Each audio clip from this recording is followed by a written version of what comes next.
Olá, meus amigos, tudo bem com vocês? Espero que sim.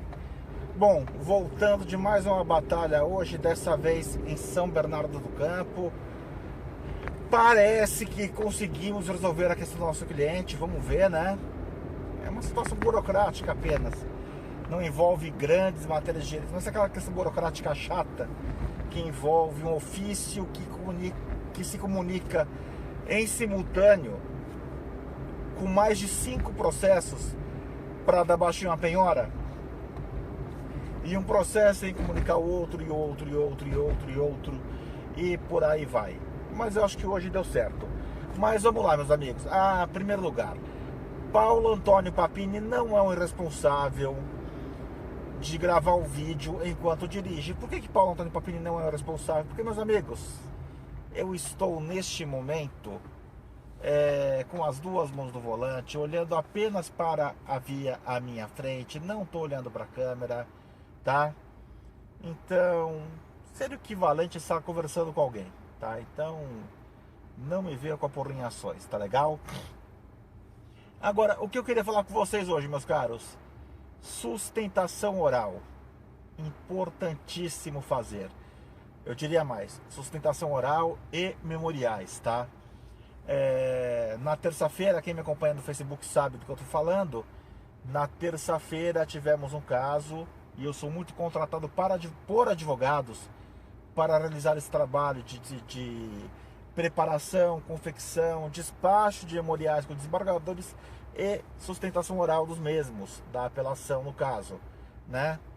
E muitos advogados que têm medo de fazer sustentação oral criam para si mesmo a história, que é falsa, é muito falsa. Sustentação oral e memorial não adianta nada. Mentira, mentira, adianta sim, adianta sim. Vou falar uma coisa, neste caso que nós tivemos na terça-feira, que envolvia a questão do artigo 1336, parágrafo 1º do Código Civil, que é a questão do condômino antissocial, né?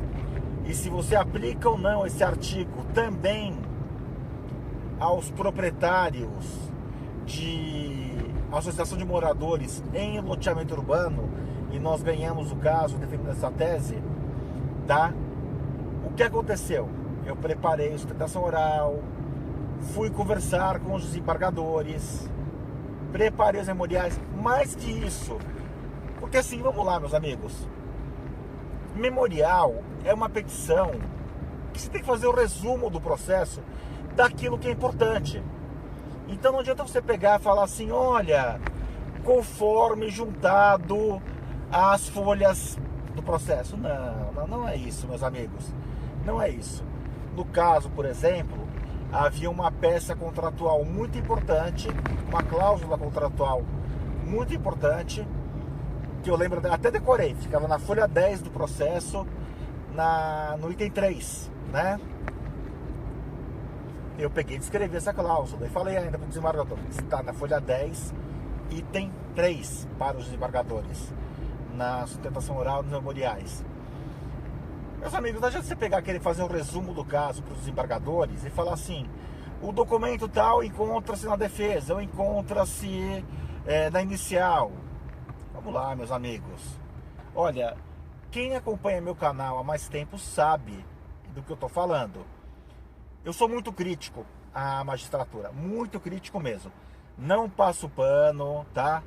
Tem amigo meu que é juiz que de vez em quando fica bravo comigo pelas minhas colocações, mas em defesa de vários desembargadores que recebem memoriais atabalhoados advogados, meus amigos, a questão é o seguinte, um desembargador lida na câmara dele com 2.000, 3.000, 4.000, 5.000, 10.000 processos. Apenas ontem, só de sustentação oral, foram 25 sustentações orais. Não adianta você querer imaginar, querer fantasiar que o desembargador vá ler com se detendo aos detalhes desses 25 casos. Se o advogado não ajudá-lo, seus advogados não ajudarem, fica difícil. Fica difícil. Até mesmo porque, se eu fosse desembargador, eu iria pensar o seguinte: eu parto do pressuposto que a decisão do meu colega juiz está correta. Eu não tenho que partir do pressuposto que meu colega juiz errou em sua decisão. O pressuposto é: o meu colega juiz acertou na decisão, tá? Inclusive, eu já até falo disso na minha dissertação de mestrado, eu até falo sobre isso, que a maior parte das apelações no TJ de São Paulo mantém a decisão de primeiro grau, tá? E por que eu falo isso? Você faz um trabalho desse com esmero, tá? Memorial, não mais que 5 páginas. Se a questão for extremamente complexa, não mais que 10 páginas. Olha, 15, sabe? Em situações extremas. Memorial cuidadoso, onde você vai descrever para o desembargador: folha tal, tem esse documento aqui que é importante por isso. Folha tal, tem esse documento aqui que é importante por isso. Você vai até a Câmara, sustenta oralmente, apresenta aquelas razões com educação, com respeito aos magistrados que ali estão. No pior cenário, eles vão ouvir o que você está falando. No pior cenário, eles vão fazer uma boa fundamentação, que às vezes até ajuda no pré-questionamento para o eventual recurso especial. Isso é no pior cenário. No melhor cenário, acontece o que aconteceu ontem. O nosso cliente, obrigado, doutor Bruno, tá? Que me contratou para esse caso. Como eu falei, eu sou muito contratado para advogados para fazer essa parte do processo no tribunal em segunda instância. É uma grande honra, porque o doutor Bruno, assim, excelente advogado, ótimo caráter, formou comigo no Mackenzie. Eu não tenho que falar mais nada, né? Se é mackenzista, gente boa. Mas aconteceu o que ontem? Nós iríamos perder por 2-1, tá? Pelo perfil, pelo voto dos desembargadores, iríamos perder por 2-1. 2 desembargadores que votaram com a nossa tese mudaram o voto após a minha sustentação oral. Um deles, inclusive, tem uma posição frontalmente contrária àquilo que eu defendo. Eu receio dizer que ontem eu fiz com que ele revisitasse a posição dele. Não só para o meu caso, mas para o caso de inúmeros outros colegas advogados. Gente, não é mentira. Eu nunca vi isso acontecer. Ganhamos por 3-0. Relator vai fazer declaração de voto convergente. O voto divergente comum. Ah, tá, eu sou contra, tal, e vou apresentar meu voto divergente. Agora, declaração de voto convergente, nunca vi isso acontecer. Em 99,99999% dos casos, o relator simplesmente fala: acompanho, tá? Ai, Paulo, mas não era relator, é segundo juiz. Eu sou advogado de 48 anos de idade, tá? Então, na minha época, era relator. Então, eu chamo de relator... Não, desculpa, revisor. Ai, que bobagem falei. O revisor, corta tudo. O revisor vai fazer a declaração de voto convergente. Falei relator... Usa poesia concreta aqui agora, tá? Aonde eu falei relator, leia-se revisor. E daí alguém poderia falar: Paulo, que bobagem, não é revisor, é segundo juiz. Não, eu sou das antigas e eu falo revisor. Eu falo revisor e terceiro juiz, tá? Comigo é assim que funciona, tá bom? Então, meus amigos, sustentação oral funciona sim. Muitas vezes é a diferença entre perder e ganhar no processo. Pô, ontem eu vi um advogado, até tudo bem, bom, antes tarde do que nunca, né?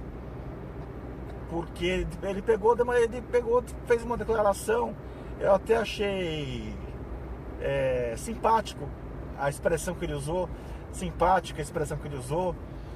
que ele pegou e falou: olha, eu queria avisar a corte que apesar de ter 21 anos de advocacia e 16 de magistério, esse outro advogado, essa é minha primeira sustentação oral. Então, se porventura eu errar na ordem dos talheres, não me leve a mal, tá? É inexperiência mesmo. Então, assim, achei bacana a figura de linguagem que ele usou. Tá? Meus amigos, por favor, façam sustentações orais. Façam sustentações orais. Para mim seria muito cômodo falar, não façam.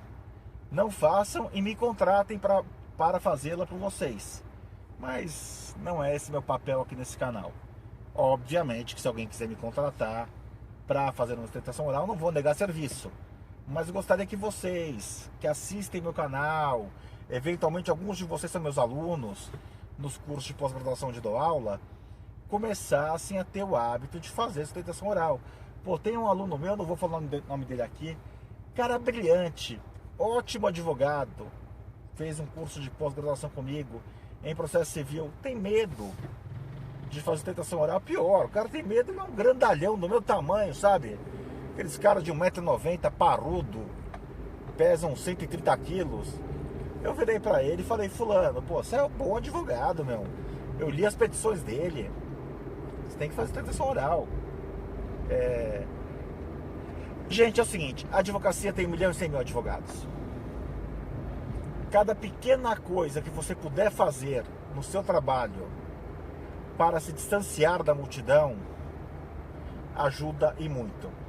Sabe concurso público? Não sei aqui quem faz concurso público, mas quem faz concurso público da magistratura sabe, por exemplo, que meio ponto a mais numa prova é assim, você ultrapassou já 700 candidatos, tá? Com meio ponto. Na advocacia, esses pequenos detalhes te colocam, por exemplo, assim, você é um advogado que em todos os seus casos faz sustentação oral. Pô, você já ultrapassou um monte de advogado. Eu aprendi outro dia com um advogado mais jovem. Hoje eu mando relatório via vídeo de WhatsApp para meus clientes, né? Pô, o cliente já... Isso bacanérrimo. E é uma coisa simples, não custa um centavo, tá? É o telefone que eu tô falando aqui com vocês. Então quando você vai ver uma somatória de vários desses pequenos detalhes, no final das contas você vai descobrir, meus amigos, que desses 1 milhão e 100 mil advogados que tem no mercado, são poucos os que sobram. E com pequenos detalhes, você pode dar um grande incremento à sua advocacia, tá? E eu tô falando de detalhes práticos com resultado concreto, tá? Sustentação oral, muitas vezes, é um detalhe prático com resultado concreto que transforma algo que seria perdido numa vitória. Tá legal? Então, meus amigos, por favor, façam sim as suas sustentações orais, tá legal? Por hora é isso, grande abraço a todos e até o próximo vídeo. Valeu!